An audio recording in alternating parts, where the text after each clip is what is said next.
അപ്പം ഞാൻ ഉണ്ടാക്കിയ പുട്ടും കടലക്കറിയെല്ലാം എല്ലാവരും കണ്ടല്ലോ, എല്ലാവർക്കും ഇഷ്ടമായി എന്ന് വിചാരിക്കുന്നു. അപ്പം നിങ്ങളും ഇതുപോലെ ഉണ്ടാക്കി നോക്കണം, നല്ല ടേസ്റ്റാണ്.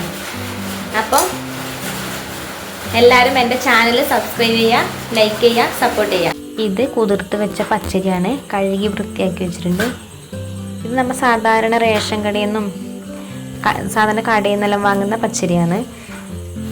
റേഷനരി വെച്ചും സാധാരണ ചെയ്യലുണ്ട്. ഇന്ന് ഞാൻ ചെയ്യുന്നത് പച്ചരി വെച്ചിട്ടാണ് ചെയ്യുന്നത്. ഇനി ഇതിനെ നന്നായിട്ട് പൊടിച്ചെടുക്കണം. നമ്മൾ സാധാരണ ചെറിയ റവയുടെ രൂപത്തിൽ ആ രീതിയിൽ പൊടിച്ചെടുക്കണം, നൈസായിട്ട്. ഇത് ഞാൻ നന്നായിട്ട് പൊടിച്ചെടുത്തിട്ടുണ്ട്. ഞാൻ കാണിച്ചത് നന്നായിട്ട് പൊടിച്ചെടുത്തിട്ടുണ്ട്. മിക്സിയുടെ ജാറിലിട്ട് നന്നായി പൊടിച്ചെടുത്ത്. ഇനി ചെയ്യേണ്ടത് ഇതൊരു പാത്രത്തിലിട്ട് നന്നായിട്ട് വറുത്തെടുക്കണം. ഞാൻ നന്നായിട്ട് വറുത്തെടുക്കുന്നുണ്ട്. നന്നായിട്ട് വറുത്ത് കഴിയുമ്പോൾ ഇത് നല്ലൊരു മണം വരും. ഞാനിങ്ങനെയാണ് പുട്ടുപൊടി ഉണ്ടാക്കുന്നത്. ഞാൻ കടയിൽ നിന്ന് പുട്ടുപൊടി വാങ്ങലേ ഇല്ല. ഞാൻ ഇതുപോലെ വീട്ടിൽ തന്നെ അരി പൊടിച്ചിട്ടാണ് പുട്ടുപൊടി ഉണ്ടാക്കുന്നത്. കടയിൽ നിന്ന് മേടിക്കുന്ന പുട്ടുപൊടിയേക്കാൾ നല്ല ടേസ്റ്റ് ഉണ്ട് ഇങ്ങനെ ഉണ്ടാക്കുന്ന പുട്ടുപൊടിക്ക്. ഇങ്ങനെ ഉണ്ടാക്കുന്ന പുട്ടുപൊടിയുടെ പുട്ട് നല്ല ടേസ്റ്റാണ്.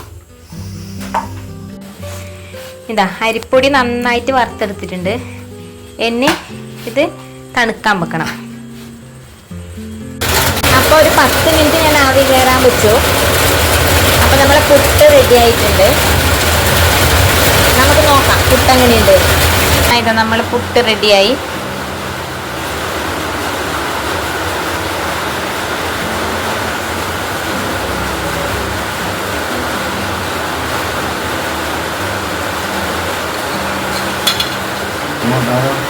കണ്ടല്ലോ, നല്ല സോഫ്റ്റ് പുട്ട് റെഡി ആയിട്ടുണ്ട്. കാണുമ്പോൾ തന്നെ അറിയാം.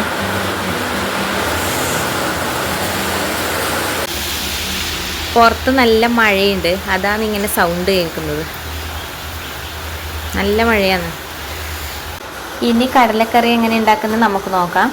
കുതിർത്ത് വെച്ച കടല കഴുകി വൃത്തിയാക്കി കുക്കറിലേക്ക് ഇട്ടു. അതിലേക്ക് ഉള്ളി, തക്കാളി, ഉപ്പ്, മഞ്ഞൾ, വെള്ളം ചേർത്ത് ഒരു 5 വിസിലടിച്ചിട്ട് വേവിച്ചെടുക്കാം. കടല വെന്ത് വരുമ്പോഴത്തേക്കും നമുക്ക് കടലക്കറിക്കുള്ള അരപ്പ് തയ്യാറാക്കിയെടുക്കാം. അതിനുവേണ്ടി കുറച്ച് തേങ്ങ, കറിവേപ്പില, ഒരു ചെറിയ സ്പൂൺ ഗരം മസാല, പിന്നെ ഒരു വലിയ സ്പൂണിൽ 1 സ്പൂൺ മല്ലിപ്പൊടി, 1.5 സ്പൂണ് മുളക് പൊടി കുമ്മിട്ടിപ്പൊടി ആയതുകൊണ്ടാണ് ഞാൻ കുറച്ച് അധികം എടുത്തത്. എരിവിനനുസരിച്ചിട്ട് മുളക് പൊടി എടുത്താൽ മതി. ഇനി ഇത് നമുക്കൊന്ന് എണ്ണയിൽ വറുത്തെടുക്കാൻ വേണ്ടി ചെറിയൊരു കഷ്ണം ഉള്ളി കൂടി ഇട്ടിട്ടുണ്ട്. അപ്പോൾ ഉള്ളി ഒന്ന് ബ്രൗൺ കളറായി കാഞ്ഞു വരുന്ന സമയത്ത് ബാക്കി തേങ്ങയും ബാക്കി മസാലകളെല്ലാം കൂടി ചേർത്ത് ഒന്ന് വറുത്തെടുക്കണം.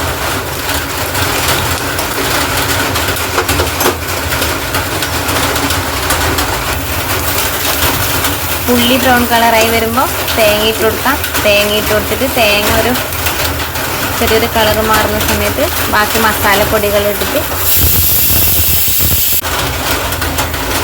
തേങ്ങയെല്ലാം വറുത്ത് റെഡി ആയിട്ടുണ്ട്. ഇനി നമുക്കിത് നൈസായിട്ട് അരച്ചെടുക്കാം.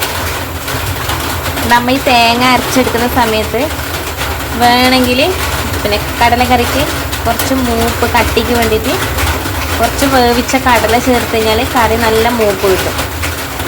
കുറച്ച് മതി, ഇങ്ങനെ ഒരു തവി മതി ചേർത്ത് കഴിഞ്ഞാൽ കറിക്ക് നല്ല മൂപ്പുണ്ടാവും. നന്നായി അരച്ചെടുത്തിട്ടുണ്ട്. ഇനി ഇത് കടലക്കറിയിൽ ചേർത്തിട്ട് നന്നായിട്ട് തിളപ്പിച്ചെടുക്കാം. കടലക്കറി നന്നായി തിളച്ച് വരുന്നുണ്ട്.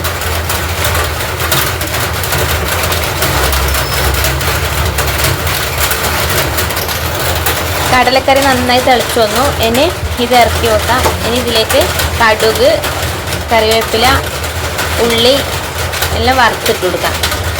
അപ്പോൾ കറിക്ക് നല്ല ടേസ്റ്റും മണവും ഉണ്ടാവും. ഉള്ളി, കറിവേപ്പില, കടുക് എല്ലാം കൂടി വറുത്തിട്ടുണ്ട്. ഇത് ഇനി കറിയിൽ ചേർത്ത് കൊടുക്കാം. നല്ല സൂപ്പർ കടലക്കറി റെഡിയായി. പുട്ടും കടലക്കറിയെല്ലാം റെഡി ആയിട്ടുണ്ട്.